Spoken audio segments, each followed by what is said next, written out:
Hello, everybody. This is your boy, Aaron. I'm kicking off a new series, the Bible in Its Time series, Tibbets for short.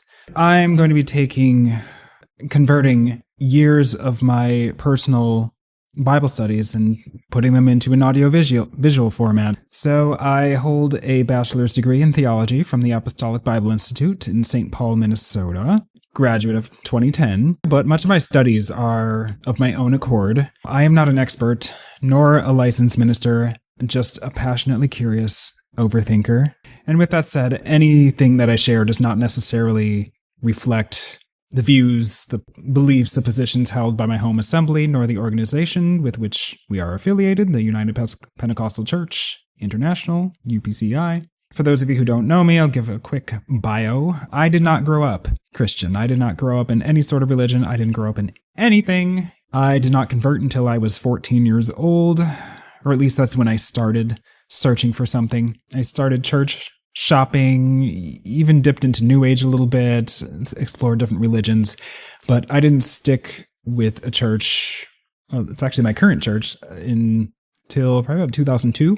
So going on 24 years now. I've been a Christian probably about 25 years, but it hasn't always been simple. Like I have a very unconventional background. I think for some people, when they convert to Christianity, it's very easy for them because they're naturally like good people or their life, it just quickly falls into place. Now, my life hasn't really fallen into place. If you don't know that story, you can watch my previous video. So my life is far too complex and complicated to fit in to mainstream Western Christianity, really, because a lot of it's very cutesy. It's like the whole like tying a little bow on a nicely wrapped package, and I'm just a hot mess. Like I got some ugly stuff I need to deal with. It was not an easy conversion for me. But after so many years, I took the initiative to make this my own, to get to know God for myself, to get to know my beliefs for myself. So I've spent many years, probably at least 10, maybe probably more than that, excavating the Christian beliefs that have shaped me. So let's dive right in. What is the Bible? The Bible is a collection of translations of ancient documents that were written to an ancient world. Specifically, the documents are eyewitness accounts of men's encounters with the divine in a primitive world. It was a historical saga of the ancient Jewish people's rocky relationship with their deity. And we are going to explore some relevant artifacts, then cover the story of how this book, the documents of which were originally written in Hebrew, Aramaic, and Greek. So we'll explore not only how it was translated into English, but how it was put into our hands. Because this is before we had printers and such. So the oldest artifacts that are biblically related that we know of today are these two tiny silver scrolls, referred to as funerary amulets, because it was believed, they were found in tombs, and it was believed that these were read during a funeral. And they were found in the Hinnom Valley, which is southwest of Jerusalem's Old City. These were found in 1979. The thing about this area, Jesus actually referred to this area. Now, in most Bibles, it's translated hell. This is the portion where Jesus was talking about if your eye offends you or causes you to sin, pluck it out, because it's better to enter the kingdom of God with only one eye than to enter into hell, or Gehenna, which in Aramaic means Valley of Hinnom. It's better than to enter into hell with both. And this Hinnom Valley was long associated with child sacrifice. It was believed that it was the city dump where they burned trash. Now, we don't know for sure. It was well known for a catastrophe. I believe they referred to it as Tophet in some verses.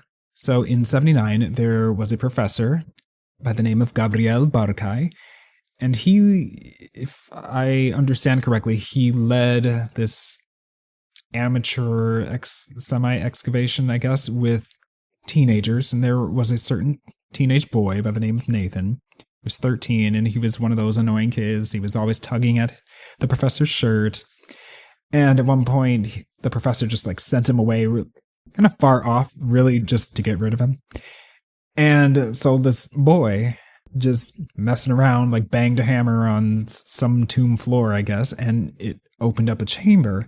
And he came back to the professor holding pottery. And it turns out that, or when the professor later came back with a bunch of professional excavators, they found over 1,000 objects there, including these little scrolls that looked like cigarette butts. So they tried to take them to a few like British and German universities, but they refused to try to open them because they were so fragile and it was too risky. But there was a conservator at the Israel Museum by the name of Joseph Shenhoff, and he used various chemicals to very slowly get these scrolls to unwind, and it took a few months. If you look in the image over here, we have the KH1, that's the Ketef Hinnom. The first, it's the larger one. It's about 97 by 29 millimeters. And the KH2 is the smaller one. It's 39 by 11 millimeters.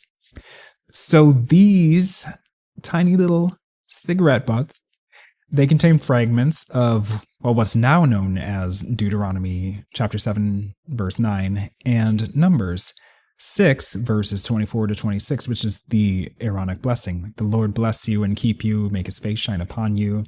Because those particular areas of scripture were what were read at funerals.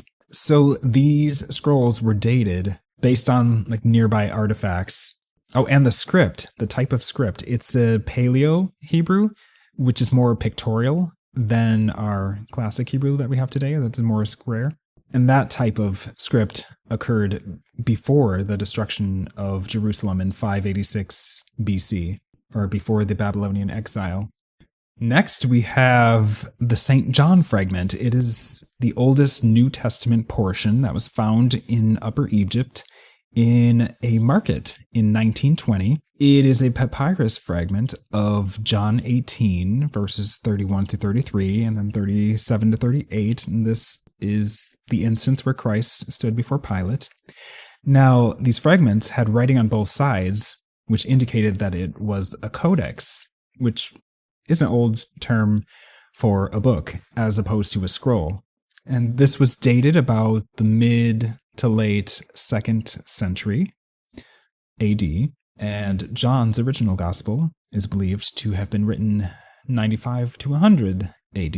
So it's roughly not long thereafter. Now we have the oldest Hebrew manuscript prior to the discovery of the Dead Sea Scrolls. This is the Nash Papyrus. It contains the 10 Commandments and the Shema, and that's Deuteronomy 6 and 4. Shema Yisrael Adonai Eloheinu Adonai Echad. And it was once a common practice to recite the former before the latter. So they would just recite the 10 Commandments and the Shema. This papyrus was purchased in 1902 from an Egyptian antique dealer, but its exact origin is unknown. And this fragment is dated about the 1st or 2nd century BC. Now, this is a fun one. We have the Leningrad Codex. So it was completed in about 1010 AD in Cairo, Egypt. It is the oldest manuscript of the complete Tanakh, or it's the same material that Christians refer to as the Old Testament. Now, the Tanakh, it's an acronym, Tav, Nun, and Kaf, of Hebrew letters. And the books are in Jewish order in 3 parts. Now, the Tav stands for the Torah, which is the law or instruction. The Nun stands for the Nevi'im, it's plural for prophets. And the Kaf stands for Ketuvim, which means writings. Now, most modern Tanakhs and Christian Bibles are based on this codex because it was written with a Masoretic system. So the Masoretes, it was a succession of Jewish textual scholars who were devoted to meticulously preserving the Tanakh. They worked from about the 6th to 10th centuries AD because they feared that the proper pronunciation of Hebrew would be forgotten and due to it no longer being a mother tongue. So they developed a guiding system of pronunciation. If you're familiar with Hebrew, it's basically made up of consonants that has no true vowels. So they added vowel points. Now they also added cantillation marks because a lot of the times Hebrew or the Hebraic scriptures had kind of a song to it, a melody to it. So the cantillation, it assists with, well, accents, like where you put the emphasis on certain syllables, and indicated where, what's it called, punctuation would be. Now, this codex, it was so named because of its presence at the National Library of Russia. Now, at the time it arrived there, the city was named Leningrad, but today it is now St. Petersburg. The Leningrad Codex arrived in about the mid-1800s. So if any of you like to look at the Hebrew in like various websites or apps such as Bible Gateway, Blue Letter Bible, the Bible Hub, or the digital, they actually use the digital version of this exact codex. It's called the Westminster Leningrad Codex. It's a digitized version of this particular book, or WLC for short, and it is named so because of a theological seminary in Pennsylvania called Westminster. So now we have the lovely Dead Sea Scrolls. So in 1947, there was a young Bedouin shepherd living a nomadic lifestyle. He was searching for a lost goat. This was in the city of Qumran, which is northwest of the Dead Sea. And he stumbled upon a cave. And inside the cave, he found some pottery, he found a clay pot. And inside of it, he found a pretty well-preserved scroll. Now, word got out, and the excavators and scholars came along, and they ended up finding a total of 11 caves with tons of pottery, and they ended up finding over 900 manuscripts that covered all the books of the Tanakh, except for Esther. And these scrolls were dated between the 3rd century BC and the 1st century AD, and the scholars found, with amazement, that about a 95% word-for-word accuracy in these documents from when these were dated up until the Leningrad Codex, which was over 1,000 years later in 1010. So now we get into the Septuagint, which is the Greek translation of the Tanakh. So with a little bit of context, in the 4th century, Alexander the Great conquered the massive Persian Empire and expanded his own from Greece down to Egypt and through the Middle East as far as modern India, which it's roughly about 3,000 miles wide. And for comparison, that's a few hundred miles wider than the United States.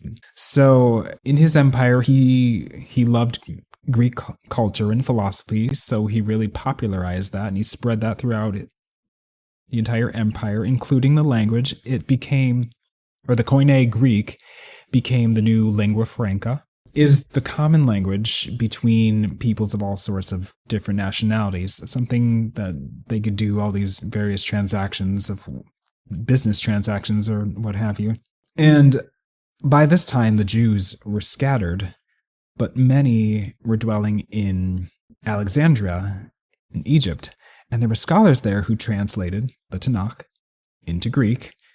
They did it for those who were losing connection with their original Hebrew tongue. And included in this document were additional books that later became known as the Apocrypha, and this was the first appearance of it.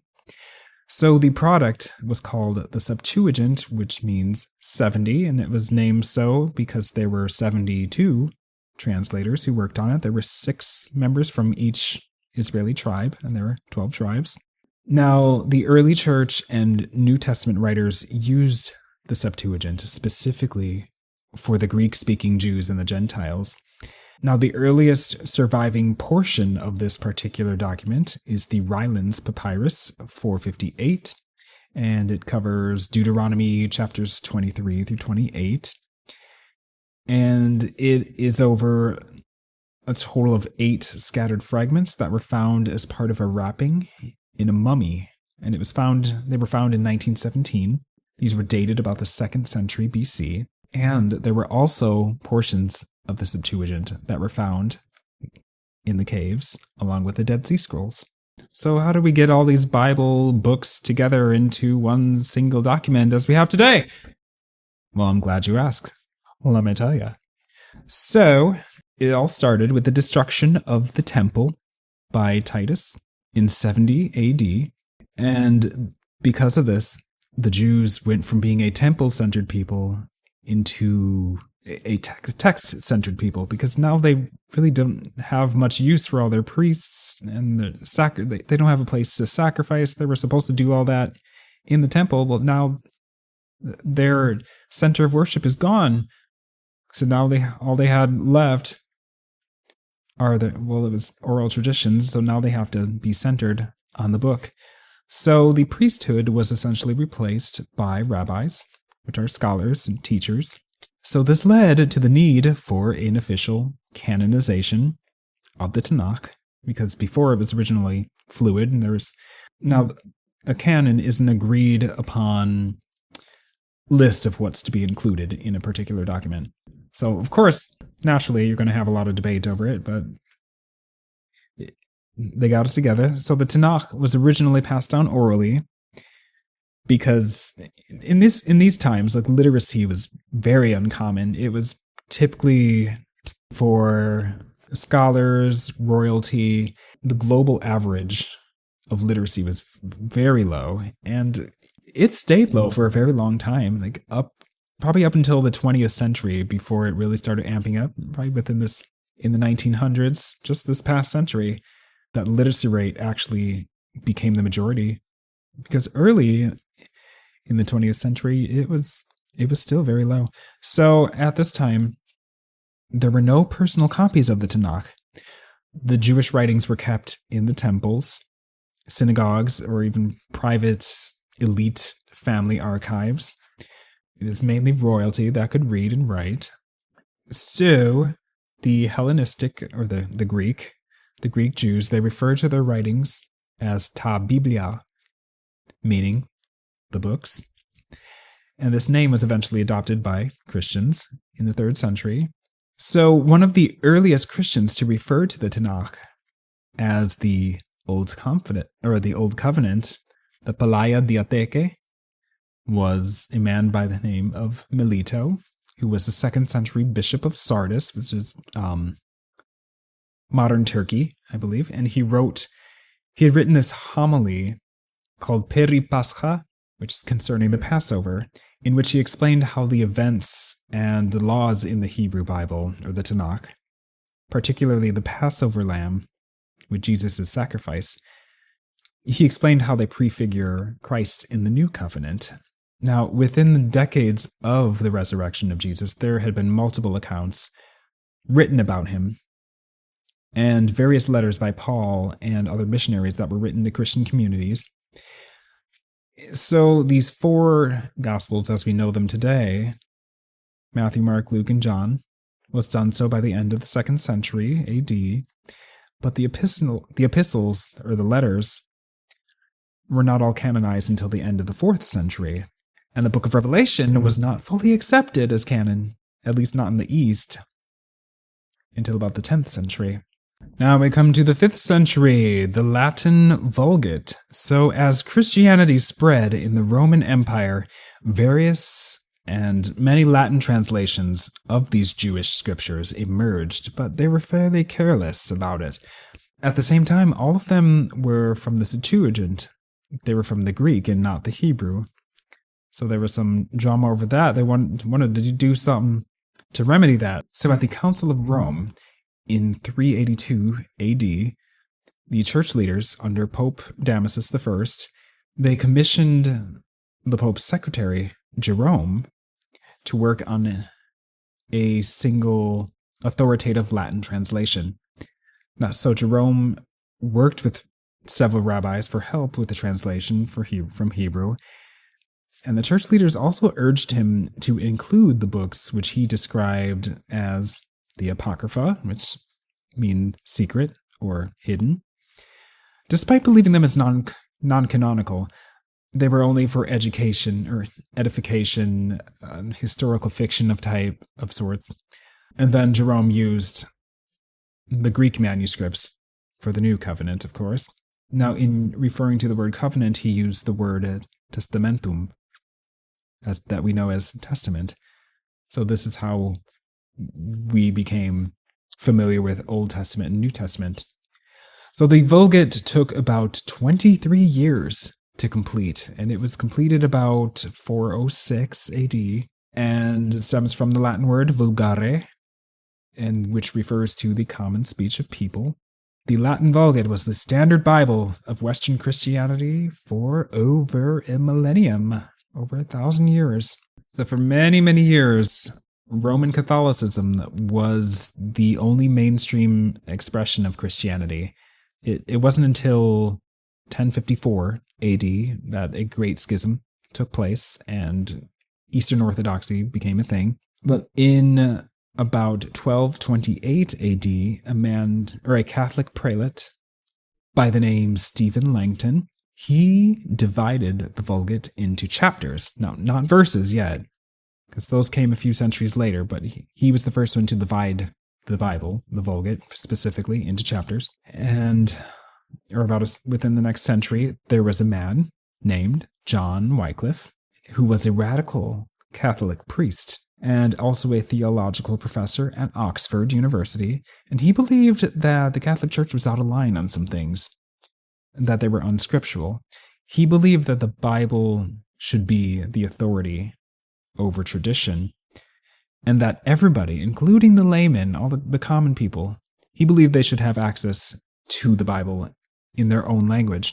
So with a colleague, he translated the Bible from the Vulgate into Middle English, and that was completed in 1382.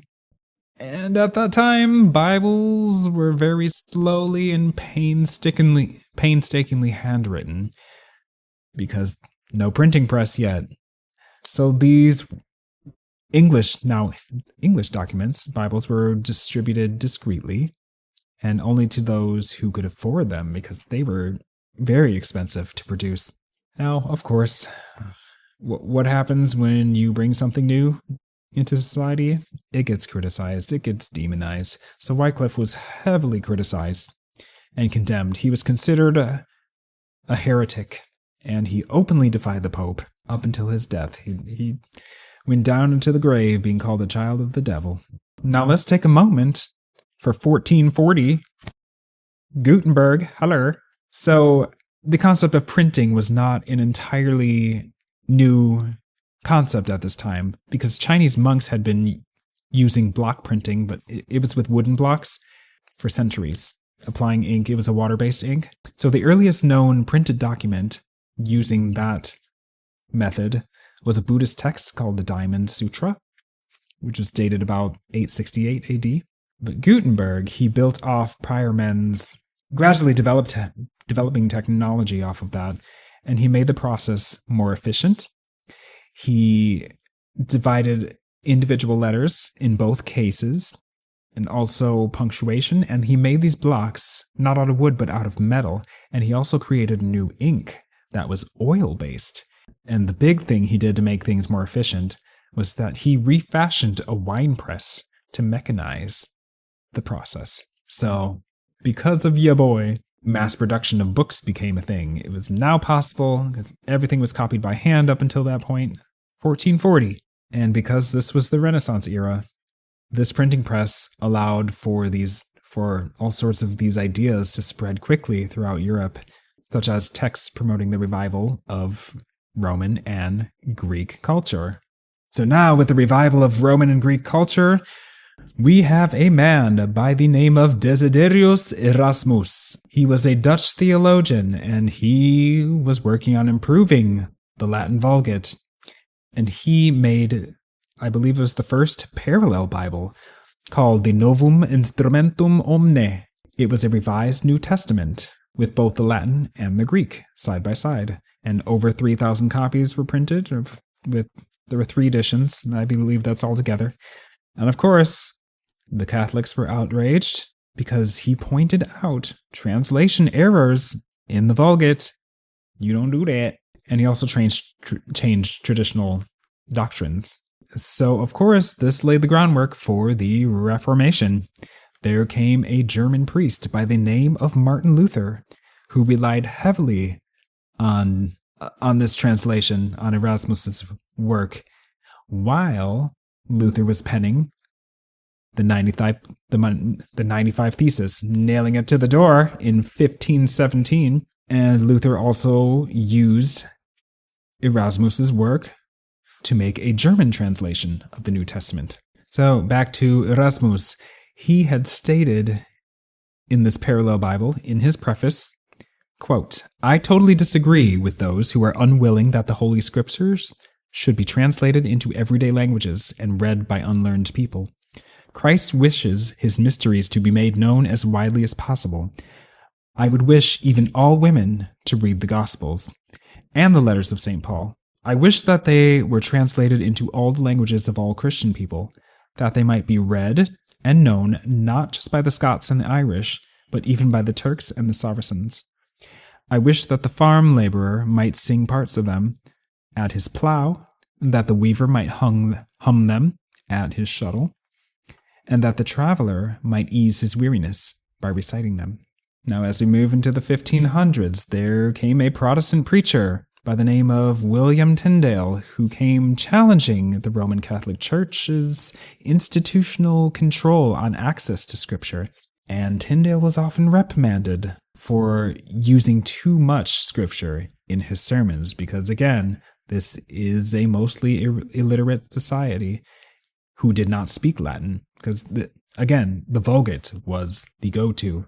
But Tyndale rebelled. He kept defying the Pope and his laws.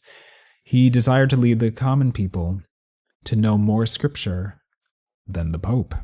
Ooh, edgy. Okay, Tyndale. So Tyndale began working on translating the New Testament to English from the Greek, from Erasmus's work, and is also from Martin Luther's German New Testament. So Luther also believed that the common people should have access to the Bible in their native languages, because the laity don't know Latin. So in 1524, because the church authorities stood in the way of translation, Tyndale moved his little self to Germany to continue the process. And the first printing occurred in 1526.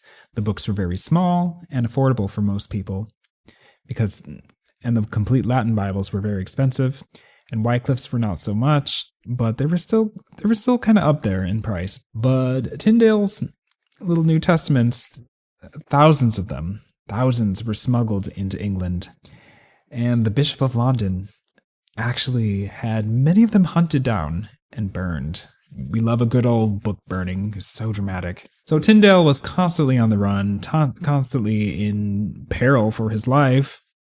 And unfortunately, he was unable to finish the Old Testament before his execution for heresy in 1536.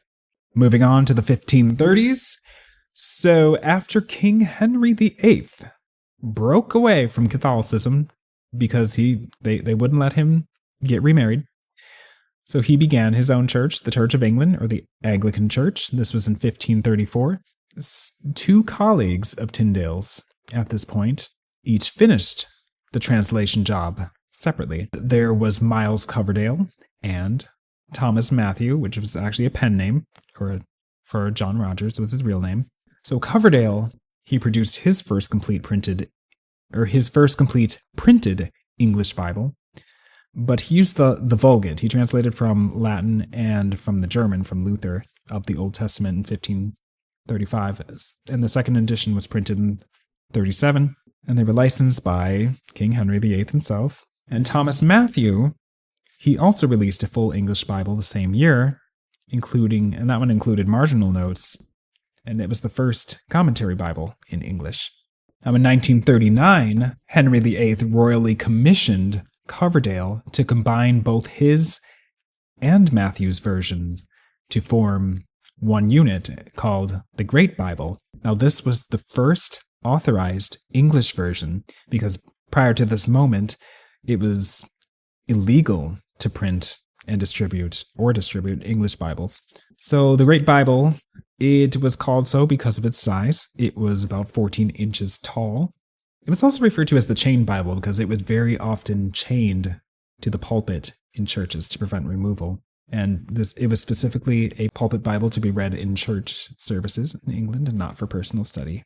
Now, in 1555, the newly enthroned Mary Tudor, or Mary Queen of Scots, she was vicious. Now, she wanted her people to return allegiance to Roman Catholicism. So she was determined to marry Philip II in Spain as a strategy to accomplish this.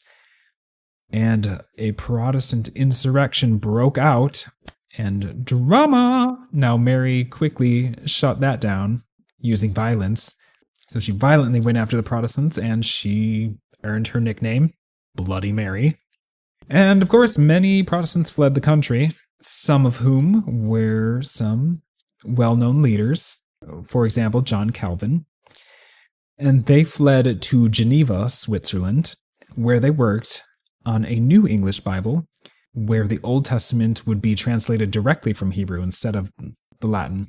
And this would be the first Bible translated entirely from the original languages. So this one was published in 1560 in Geneva, and it was dedicated to Queen Elizabeth I, who was a Protestant. So this was after Bloody Mary died.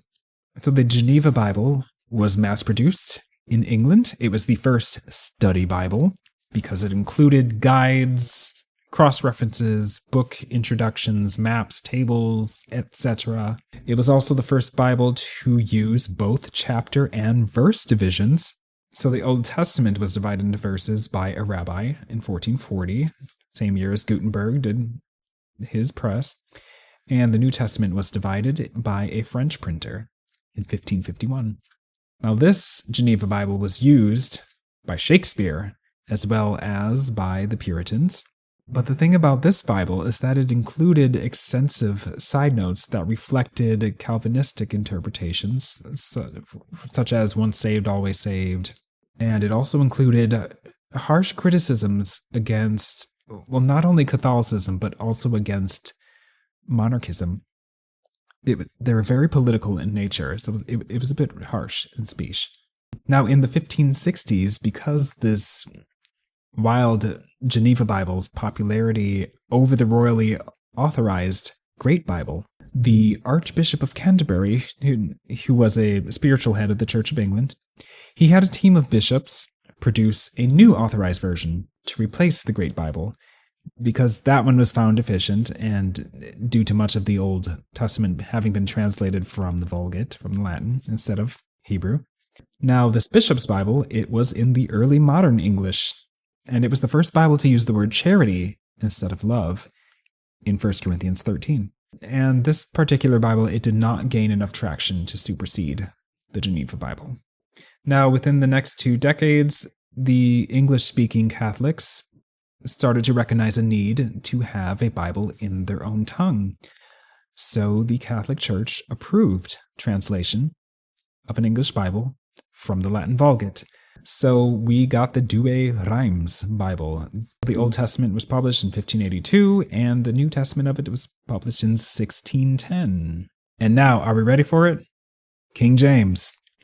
1611. So it was originally referred to as the Holy Bible, containing the Old Testament and the New, and quote, newly translated out of the original tongues, and with the former translations diligently compared and revised by His Majesty's special commandment, appointed to be read in churches.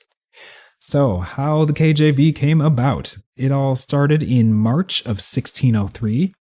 Queen Elizabeth I, she died without an heir, and her closest relative was her first cousin twice removed, by the name of James. Now, he was already in a monarchical role, because at this time he was King James VI of Scotland. So now he became over England and became renamed as King James I of England, Scotland, and Ireland. So back when Henry VIII formed the Church of England, Parliament put forth the Act of Supremacy of 1534 that established him and all succeeding monarchs as the supreme governor of the Church of England, which would be the secular head, while the Archbishop of Canterbury were the spiritual. Now, of course, this act was temporarily appealed during Bloody Mary's reign because she wasn't playing, but it was restored after her death in 1558. or now in the 1600s, you have King James is now the head of the church. Now, within the Church of England, there was a group called the Puritans. Now, they were members who sought to purify this church of any residual Roman Catholic practices they didn't agree with. So they wrote up this petition called the Millenary Petition, and he wrote it to King James of what should be changed, and such as infant baptism and the absolution of sins and other stuff. Now, the king's response to this petition was the Hampton Court Conference, which lasted 3 days. They talked about all sorts of things. But at some point, there was a Puritan representative who suggested that there be a single official Bible translation to be read in church. Not because there were still debates over which Bible to use. Now, the Puritans favored the Geneva Bible, but the Bishop's Bible was the one that was sanctioned by the Church of England. King James hated the Geneva Bible because he believed that kings were ordained by God and that they were given divine authority on earth. So to remedy this, he commissioned a new Bible version. And the Archbishop of Canterbury at that time, his name is Richard Bancroft, and he said if every man's humor should be followed, there would be no end to translation. But he eventually came around and ended up spearheading the whole operation. So, by the end of July 1604, King James approved of about 54 translators that were arranged into 6 companies. Now, 2 of them met at Westminster Abbey, 2 met at Oxford University, and the other 2 at Cambridge University. And I don't think a lot of people realize this, but King James had no actual involvement in the translation or the editing process. He only commissioned it. The translators and supervisors did all the work. They just got the king's stamp of approval. He didn't do all. He wasn't directly involved. So there were at least 60 men in total involved in this process. Most of them were translators, some were overseers, revisers, editors, and this was a very diverse group of people. There was the age range from the 20s to the hundreds. Most of them were in their 40s, and of course, with some of the men being that old, 9 of them died before the publication. Now, all of them were either university graduates or they were sons of graduates. Some of them were from large cities, some were from small villages, some were rich, some were poor, from all sorts of different work backgrounds. All of them were members of the Church of England, of course. Most of them were ordained priests. But some of them were Puritans, some of them were anti-Puritan, Richard Bancroft being an example. Some had Calvinistic views, some had Arminianistic views. But despite all these differences, they endeavored to approach this big task with humility. So Bancroft came up with a list of 15 rules for translation.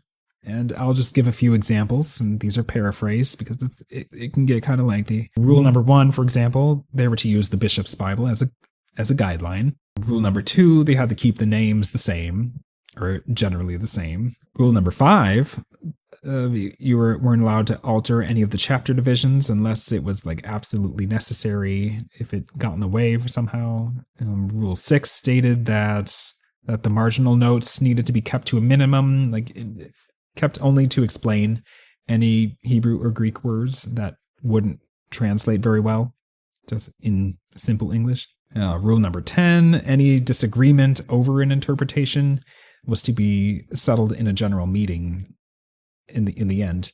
That's just 5 of the 15 rules. You can look them up. They are up there on the interwebs.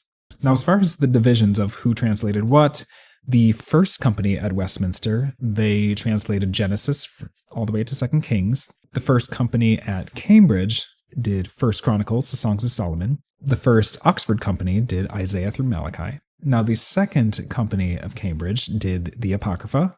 Second at Oxford did the 4 Gospels, Acts and Revelation. And the second company at Westminster did Romans through Jude. Now, in about 1610, the London publisher spent about 9 months on the final revisions. And finally, in 1611, They had their first printing by Mr. Robert Barker, who was the king's personal printer. And he included the Apocrypha sandwiched between the Testaments. And as far as the front matter, there was a dedication to the King James and also an 11-page preface. And not a lot of people realize there was a preface to the King James. So the preface was titled The Translators to the Readers. And it was primarily a defense of the translation because, something new. Gotta be afraid of it. It's gotta be the devil. And they opened up saying that despite the zeal to promote common good, there will always be haters. One of their opening quotes was, "The best things have been calumniated." That means vilified. And they went on to prove their point that King David was scorned by his wife, Michal. Solomon's son was begged to ease the burden of his late father's reign. The Emperor Constantine was criticized for implementing the solar Julian calendar. Moses was criticized for his elevated position. And now the King James endeavor with this new translation of a Bible. It's really no different. It's another good thing that's just coming to be hated. And so these translators' argument was that God's word was beautiful and it's life-giving, but how can it be enjoyed unless it's in one's own language? They explained that the translation of the Tanakh to Greek, the Septuagint, it prepared the way for Jesus among the Gentiles. Now, even though it dissented in many places from the original scriptures, the apostles still used it and didn't condemn it. Now, at this time, the Catholic Church had this growing list of prohibited books that were considered dangerous to people's faith and to their morals. It was called the Index Librorum Prohibitorum, and it was stated within that the reading of vernacular translations of the Bible was generally forbidden without a special license from a bishop or an inquisitor. And the King James translators, in the preface, stated that this was a superstition. Now, the goal of the KJV translators was simply to make good translations better. They said that they're only human. They're building upon earlier translations of the Bible, and they also expressed the hope that future translators would do the same on their work and to continue to make further improvements as necessary. Now, another fun fact. The original KJV Bibles, no two of them were exactly the same. Because at this time, this is early modern English, spelling was fluid. It wasn't standardized. So, for example, the masculine singular pronoun he could be spelled H-E, H-E-E, H-I-E. There were all sorts of spelling differentiations. Punctuation also was different. It could be all over the place. Like when the printers were setting the typeface, there was no standard. They did the best they could. So many revisions of the King James Bible had taken place over the years up until now. So now the KJV that we have today, this is known as the Oxford edition. That was originally published in 1769 by Dr. Benjamin Blayney. So from 1611, it was about 250 years later until the next major revisions started taking place. And of course, all receiving due criticism, as all the other translations received criticism, as canonization received criticism. Everybody always criticizes everything new. That's just what we do. We're human. If you're human, you probably criticize something that you don't know. So that is that for the first installment of the Bible in its Time series. Join me next time as we dive into its content, starting with Genesis.